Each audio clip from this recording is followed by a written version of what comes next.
You just gotta hit record. Thanks to Think Media there.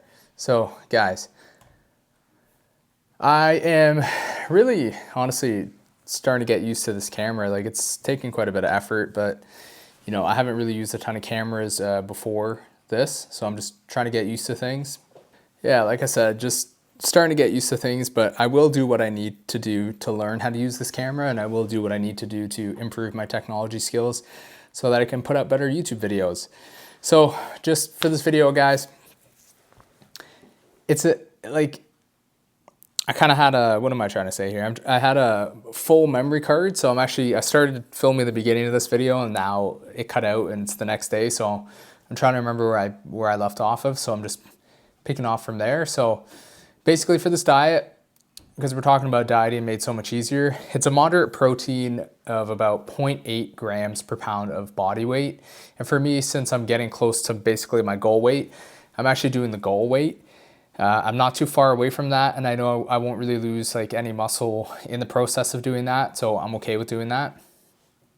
I'm hitting anywhere like around 100 grams of carbs, and the rest ends up being fat. So for me, that ends up being like 100 grams of fat or like 110 grams of fat. Now that's going to differ for everybody because it really depends on your calories for the day. Because if you end up, you could end up doing obviously more fat. Like if you have way more calories, you could still keep your protein content 0.8 grams per pound of lean body weight or like goal body weight if you're not too far away from your goal body weight. And then your fats might end up being higher or lower. And then your carbs might end up being maybe baseline like 150.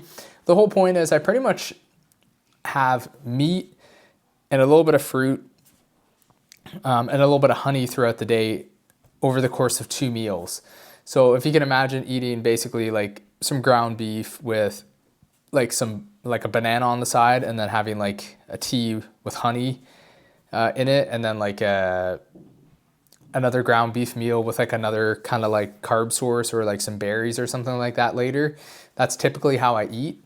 Honestly, like it sounds a little bit different, but like I used to do like a ton of vegetables, super high protein. I've pretty much tried every combination of diet that has ever been talked about.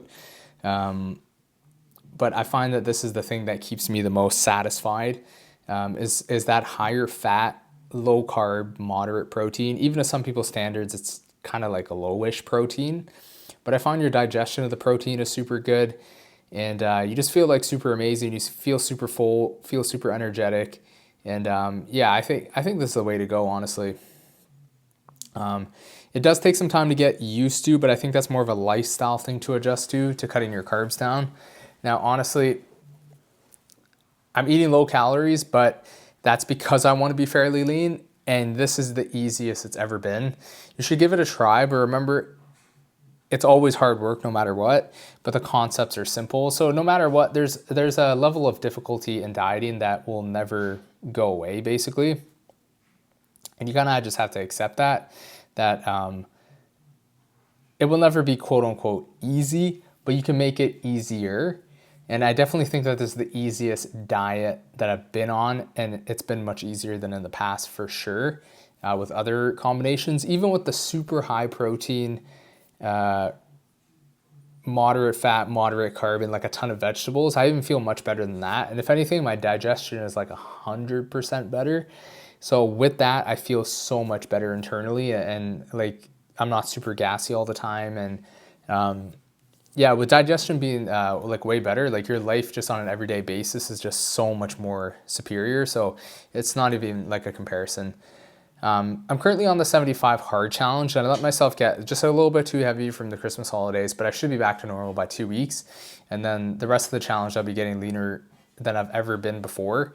I'm shooting for that 8%-ish body fat and willing to fluctuate between like 8 to 10, maybe even 12% body fat, so I can look like what I call a specimen.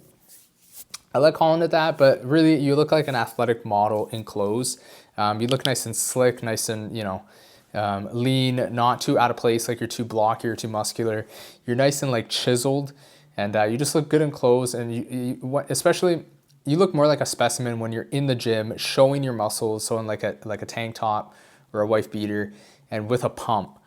So it's very like specific conditions that you look like a specimen, or whenever your muscles are showing. So if you're wearing like a t-shirt and you're able to show some of the biceps, some of the triceps, wearing some shorts that are a little bit shorter so you can actually see your leg gains.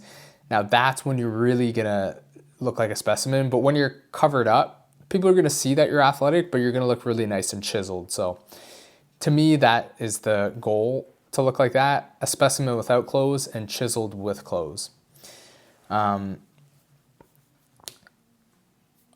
Like I mentioned before, guys, like the digestion is so much better, which is just such a massive thing. And especially with autoimmune conditions running rampant nowadays, which I have an autoimmune condition known as psoriasis. I kind of think my condition's definitely gotten better, but it's not gone yet. And that's because I was still incorporating things like cheat meals and still having sugar and junk food. With the Stave 75 Hard Challenge, I'm not having any of that for 75 days.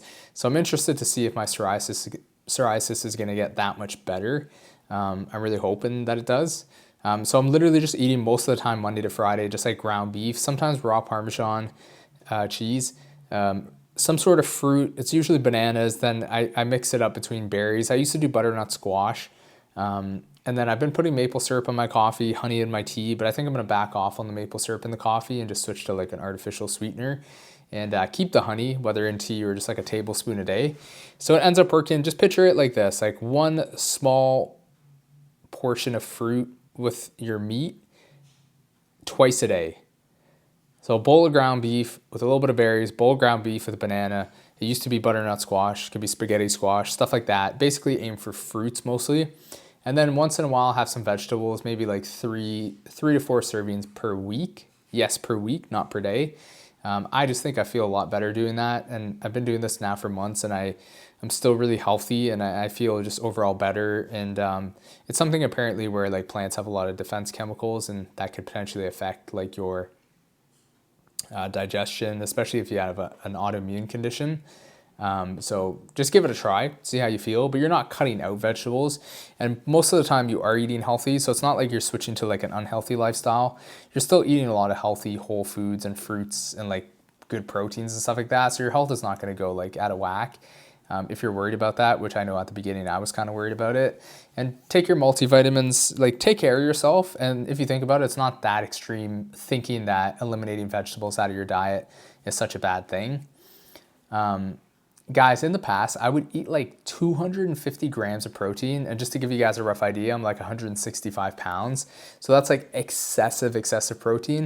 And I even did that for like a couple of weeks every day. Like, so I could actually get a telltale of what it feels like to do that for a quote unquote consistent amount of time.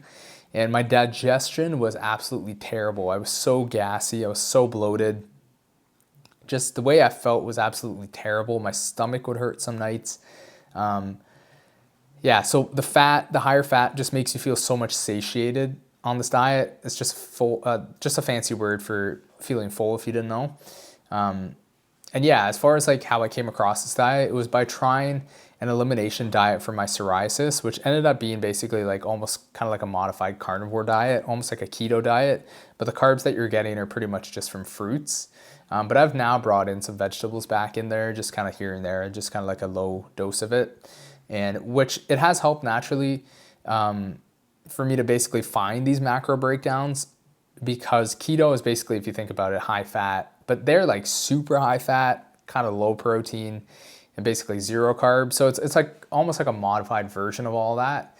And it works out to being similar because you're still having the highest amount of your calories per day coming from fat, then protein, then carbs, but it's not as low in the protein as like a typical keto diet, and it's not as high in fat, and it's not as low in carb. So you're basically shifting everything up except for fat. You're shifting that down a little bit. Honestly, I'm so hyped. This diet is the best. Give it a try. Maybe it works for you. It's unlocked the ability for me to get lean easier and actually stay lean, because also the foods that I'm eating, I'm really, really enjoying them. And I think that's more of like an adjustment that you need to make as far as like being able to eat lower carb and being able to eat like a bowl of ground beef with berries and call that a meal, as opposed to having like a sandwich and like just switching your mentality from like typical kind of foods that people would eat and switching to stuff like this.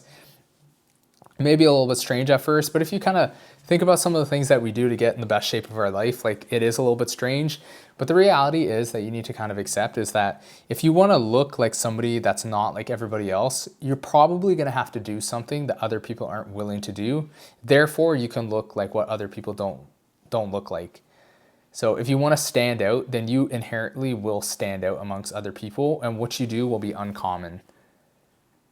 If you did everything that they did, you would just look like them, right? So it's about finding something that you like, but realizing that once you get down the path of like investigating, researching, and figuring out what you need to do, you kind of have to embrace doing what you need to do, and just realizing that like just because other people wouldn't do this, when it comes down, like on the outside looking in, people might think it's such a strange diet, but when they actually start researching and get into like the nitty gritty of it and get into like the actual, like getting into the actual investigation of it, they come down to the similar conclusions as you, as like what kind of foods to eat.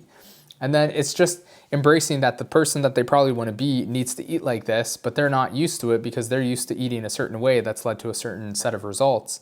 And obviously, if you want to change your results, you're going to have to change the actions that you put in that add up to that result. So just something, some food for thought there on that. Yeah, like strange, but it works. I like the food I'm eating. It's healthy. It's super simple to meal prep. Most of the times I'm just cooking ground beef and I'm just buying fruits. Like I just pick a banana off the bunch. I wash some berries in water. Grate some Parmesan cheese. Like it's not that hard Monday to Friday. And on the weekend when I have a little bit more time for cooking, that's when I can make like chicken fresh, because I don't really like having leftover chicken.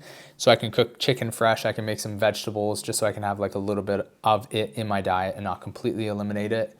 And that's when I can mix it up basically. But I pretty much stay regimented. Like if you, whatever percentage, I'm not going to necessarily calculate 5 days out of the 7 and give you a percent because it's based off the meals and stuff like that. But in my head, my mentality is basically like an 80% on, 20% off, in the sense of pretty much 80% regimented, 20% variety. And that works for me personally. If that doesn't work for you guys, there's plenty of foods that you can eat that can make you hit this macronutrient breakdown in terms of the proportions, because I'm not aiming for specific numbers per se. Even the protein is pretty much within a range. But you can eat lots of different foods that just have that kind of like macronutrient breakdown and hit your goals basically every single day, or within ranges really. And the fat and protein and carbs, they can all kind of fluctuate a little bit. It's not a big deal. If you're somebody that needs variety, that is, you're able to pull those different levers and have those different meals if you want, if you feel like you need it for the variety for your taste buds. So yeah. The variety is good though, because you want to vary your nutrients to make sure that you're not deficient in anything. So I do suggest some variety, even if it's just a little bit. Guys, at the end of the day, when it comes down to losing weight, it's always harder at the beginning, but it's easier to maintain. So this comes back to what I was talking about before. Your body will be fighting against getting rid of some of itself, literally is what you're doing when you're dieting. But once your calories don't cause a deficit, you don't feel the deficit effects. You have enough energy now to work out, your strength comes back, then you start gaining strength again because you actually have enough energy to actually complete a workout. So it's not necessarily that you lost strength because you lost muscle. It's sometimes you don't have enough energy, like you don't have enough actual calories to push and be strong in the gym.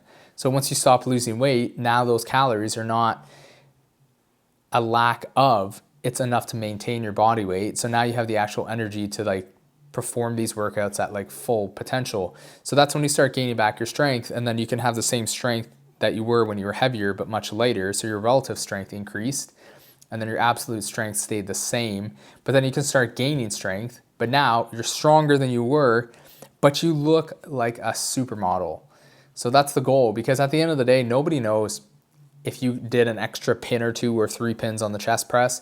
Nobody knows if you did a couple of extra pins on the hamstring curl. They just see if your quads are separated, if your hamstring and your quads are separated from the side, if you have good separated chest, if your chest is separated from your shoulders, if you have cuts in your shoulder, if you have cuts in your arms. That's all that matters. Your shape matters. Nobody knows how much you lift, really. Nobody knows how much you bench, nor does anybody really care. Unless your goals are to compete in like a powerlifting competition, then that's completely different. So yeah, you got to knuckle down and face it. Just accept that it's harder at the beginning. It's easier to maintain. You just got to do the work.